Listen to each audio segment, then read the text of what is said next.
Friends நம்ம இன்னைக்கு பார்க்க போற வீடியோ என்ன அப்படின்னா இண்டெக்ஸ் ஃபண்ட்ஸ். ஓகே, லாஸ்ட் வீடியோல வந்து இண்டெக்ஸ்னா என்ன அப்படிங்கறத பிரீஃபா பார்த்தோம்.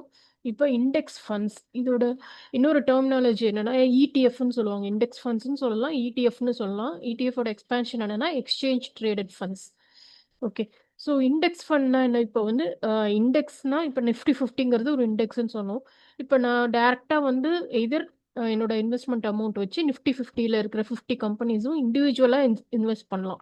ஓகே, பட் நான் இண்டெக்ஸை பர்ச்சேஸ் பண்ண முடியாது. நிஃப்டி ஃபிஃப்டி நான் என்கிட்ட 50 கம்பெனிஸ்லேயும் ஒரு சின்ன அமௌண்ட் எவ்ரி மந்த் இன்வெஸ்ட் பண்ணணும் அப்படின்னா எனக்கு நிறைய அமௌண்ட் தேவைப்படும். ஏன்னா 50 கம்பெனிஸ், ஒவ்வொரு கம்பெனிக்கும் ஒவ்வொரு ஷேர் ப்ரைஸ் இருக்கும். அதோட டோட்டல் பார்த்தீங்க அப்படின்னா ஹியூஜ் அமௌண்ட்டாக வரும். பட் இன்ஸ்டட் இண்டெக்ஸ் ஃபண்ட்ல இன்வெஸ்ட் பண்ணும்போது இன்டைரக்ட்லி அந்த இண்டெக்ஸ்லேயே இன்வெஸ்ட் பண்ற மாதிரி, அதாவது அந்த டாப் 50 கம்பெனிஸ்ல இன்வெஸ்ட் பண்ற மாதிரி, அதுதான் வந்து நிஃப்டி இண்டெக்ஸ் ஃபண்டுன்னு சொல்லுவோம்.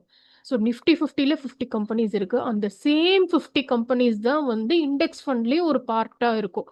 ஸோ நம்ம இண்டெக்ஸை பேஸ் பண்ணி ஒரு ஃபண்ட் கிரியேட் பண்ணியிருக்காங்க அப்படின்னா அதுதான் இண்டெக்ஸ் ஃபண்ட். ஓகே, ஸோ அந்த நிஃப்டி ஃபிஃப்டியில் இருக்க கம்பெனிஸ் வந்து சேஞ்ச் ஆகிறதுக்கு சான்சஸ் இருக்கு. Annually once R twice change ஆகிறதுக்கு சான்சஸ் இருக்கு. அப்படி சேஞ்ச் ஆகும்போது அந்த இண்டெக்ஸை பேஸ் பண்ணி கிரியேட் பண்ண இண்டெக்ஸ் ஃபண்ட்ஸ்லையும் அந்த கம்பெனிஸ் வந்து சேஞ்ச் ஆகும். ஓகே, இப்போ யாருக்கு வந்து இது சூட்டபிளா இருக்கும்? இண்டெக்ஸ் ஃபண்ட்ஸ்ல இன்வெஸ்ட் பண்றது வந்து யாருக்கு சூட்டபிளா இருக்கும்? இப்போ எனக்கு மணி இருக்கு இன்வெஸ்ட் பண்றதுக்கு, பட் எனக்கு அனலைஸ் பண்றதுக்கு டைம் இல்லை. ஓகே, ஆர் எனக்கு இந்த ஸ்டாக் மார்க்கெட் பத்தின நாலேஜ் இல்லை மியூச்சுவல் ஃபண்ட் இன்வெஸ்ட்மெண்ட் நாலேஜோ எனக்கு இல்லை. ஓகே, ஸோ நான் இதுக்காக ஒரு கோர்ஸ் அட்டன் பண்ணி நான் அதுக்கப்புறம் என்ன ஃபண்டுன்னு ஐடென்டிஃபை பண்ணி இண்டிபெண்ட்டாக தெரிஞ்சுக்கிட்டு என்னால் பண்ண முடியாது. அவ்வளோ தூரம் எனக்கு எந்த நாலேஜும் இல்லை, அதுக்கான டைமும் இல்லை. அட் த சேம் டைம் மணி இருக்கு அண்ட் மணி இன்வெஸ்ட் பண்ணி பேஷண்டா 5+ years, okay, long term, very long term, 5+ years என்னால் வெயிட் பண்ண முடியும்.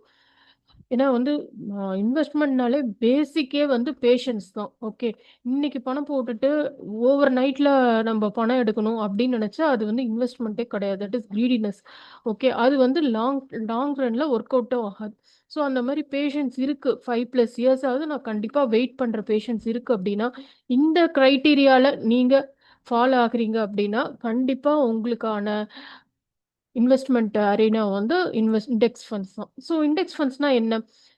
இதுவும் வந்து ஒரு மியூச்சுவல் ஃபண்ட் தான். ஓகே, பட் என்னன்னா அது வந்து ஜஸ்ட் ஒரு replica of index or mimic of index அப்படின்னு சொல்லலாம்.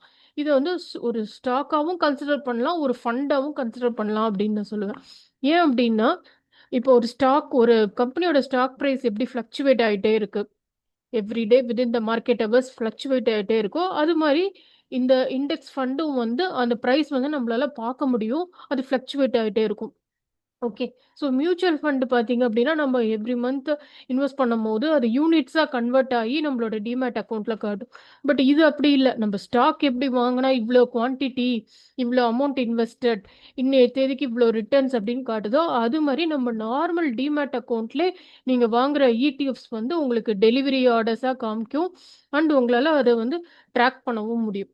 அண்ட் லிமிட் ஆர்டர்ஸும் பிளேஸ் பண்ணலாம். ஓகே, லைக் இப்போ எனக்கு வந்து இந்த பர்டிகுலர் இண்டெக்ஸ் ஃபண்ட் வந்து இவ்வளோ ரீச் ஆகும்போது இவ்வளோ குவான்டிட்டி வாங்கணும் அப்படின்னு சொல்லிட்டு ஒரு ஜிடிடி பை ஆர்டர் மாதிரி நீங்கள் வந்து பிளேஸ் பண்ணலாம். ஓகே, ஜிடிடி ஆர்டர்ஸ்னா என்ன அப்படின்னு சொல்லிட்டு நான் செப்பரேட்டாக வீடியோ போட்டிருக்கேன் லாங் பேக், அதை நீங்கள் ரெஃபர் பண்ணுங்க.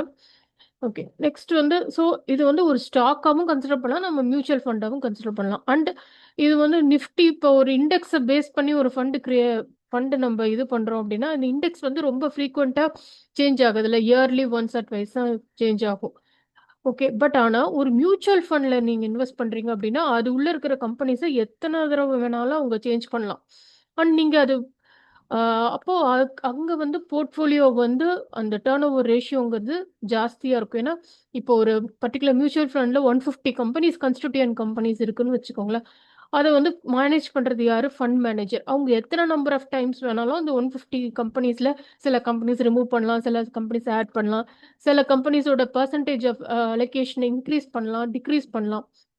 பட் அவ்வளோ சேஞ்சஸ் வந்து வாஸ்ட் சேஞ்சஸ் வந்து இண்டெக்ஸ் ஃபண்டில் உங்களுக்கு நடக்காது. ஸோ எதனால நம்ம இண்டெக்ஸ் ஃபண்ட் வாங்குறத ப்ரிஃபர் பண்ணலாம், இன்வெஸ்ட் பண்ணுறத ப்ரிஃபர் பண்ணலாம் அப்படின்னா, எக்ஸ்பென்ஸ் ரேஷியோ ரொம்ப கம்பேர். இப்போ மியூச்சுவல் ஃபண்டில் உங்களுக்கு இன்வெஸ்ட்மெண்ட் பண்ணணும். பட் எனக்கு மியூச்சுவல் ஃபண்ட் போய் ஒவ்வொரு தடவையும் என்னென்ன கன்ஸ்டியூவன்ட் கம்பெனிஸ் இருக்குன்னு பார்த்துட்டு அதில் எவ்வளோ பர்சன்டேஜ் அவங்க அலோகேட் பண்ணுறாங்கங்கிறத என்னால் ஒவ்வொரு முறையும் ட்ராக் பண்ண முடியாது. அப்படின்னு நினச்சிங்க அப்படின்னா கண்டிப்பாக நீங்கள் இண்டெக்ஸ் ஃபண்ட் சூஸ் பண்ணலாம். ஏன்னா வந்து இது எவ்ரி டைம் நீங்கள் அனலைஸ் பண்ண தேவையில்லை. ஓவராலாக இண்டெக்ஸில் அந்த கன்ஸ்டியூட்டிவன்ட் கம்பெனிஸ் எப்போ சேஞ்ச் ஆகுதோ அப்போ தான் இதில் சேஞ்சஸ் நடக்க போகுது. அண்ட் எக்ஸ்பென்ஸ் ரேஷியோ வந்து ரொம்ப கம்மி when compared to large mid and small cap mutual funds. Expense ரேஷியோங்கிறது என்னன்னா, இப்போ நம்ம ஒரு ஃபண்டு வந்து டிமேட் அக்கௌண்ட்டில் ஆட் பண்ணி இந்த மாதிரி ஒரு ஃபண்டை செலக்ட் பண்ணி மியூச்சுவல் ஃபண்ட் செலக்ட் பண்ணி இன்வெஸ்ட் பண்ணுறோம் அப்படின்னா அதுக்கு நமக்கு ஒரு ரிட்டர்ன்ஸ் கிடைக்குது. இதனால அவங்களுக்கு என்ன பெனிஃபிட்? இப்போ நம்ம ஏதாவது ஒரு கமிஷன் அவங்களுக்கு பே பண்ணணும். ரிட்டர்ன்ஸ் நம்ம வாங்கும் போது அந்த கமிஷன் அமௌண்ட் லெஸ் ஆகிட்டு தான் நமக்கு காட்டும். ஓகே. ஸோ எக்ஸ்பென்ஸ் ரேஷியோங்கிறது just expenses which is incurred in managing a fund. அது வந்து மற்ற மியூச்சுவல் ஃபண்ட் கம்பேர் பண்ணும்போது இன்டர்னலாக இந்த இண்டெக்ஸ் ஃபண்ட்ஸ்க்கு எக்ஸ்பென்ஸ் ரேஷியோ கம்மியாக இருக்கும். ஏன்னா ஃபண்ட் மேனேஜருக்கு அதில் பெருசாக ஒன்றும் வேலை இல்லை. ஏன்னா வந்து இண்டெக்ஸ் சேஞ்ச் ஆகும்போது மட்டும்தான் ஃப்ரீக்வெண்ட்டாக அந்த கன்ஸ்டியூட்டிவன்ட் கம்பெனிஸ் சேஞ்ச் பண்ணணும்னு அவசியம் இல்லை. செக்டார்ஸ் பெருசாக சேஞ்ச் பண்ணணும்னு அவசியம் இல்லை. ஸோ கண்டிப்பாக எக்ஸ்பென்ஸ் ரேஷியோ கம்மியாக இருக்கும் when compared to other types of mutual funds like large, mid and small cap. So இதில் எப்படி இன்வெஸ்ட் பண்ணலாம் அப்படின்னா எய்தர் எஸ்ஐபி, அதாவது எவ்ரி மந்த். எஸ்ஐபிக்கும் லம்சம்க்கும் என்ன டிஃப்ரென்ஸ் அப்படின்னா ஆர்டிக்கும் எஃப்டிக்குமான டிஃப்ரென்ஸ் தான். எஸ்ஐபினா ஆர்டி மாதிரி, லம்சம்னா எஃப்டி மாதிரி. ஓகே. எஸ்ஐபி ஆர்டினா என்ன பண்ணுவீங்க, நீங்கள் மந்த்லி ஒரு டேட் ஃபிக்ஸ் பண்ணிவிட்டு இந்த டேட்டில் உங்கள் அக்கௌண்ட்லேருந்து ஆட்டோ டெபிட் ஆகிற மாதிரி போட்டுருவீங்க.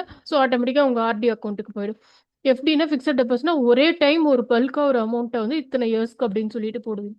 ஸோ சேம் டைப் இண்டெக்ஸ் ஃபண்ட்ஸ்லையும் நீங்கள் இன்வெஸ்ட் பண்ணலாம், எஸ்ஐபியாவும் லம்சமாகவும். ஜஸ்ட் ஒரு இன்ஃபர்மேஷனுக்காக நான் ஒரு இண்டெக்ஸ் ஃபண்ட் பற்றி சொல்கிறேன்.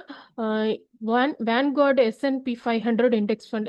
யூஎஸ் ஸ்டாக் மார்க்கெட் வந்து S&P 500 தான் அவங்களோட இண்டெக்ஸ். ஓகே. இப்போ எப்படி நமக்கு நிஃப்டி 50 இருக்கோ அது மாதிரி.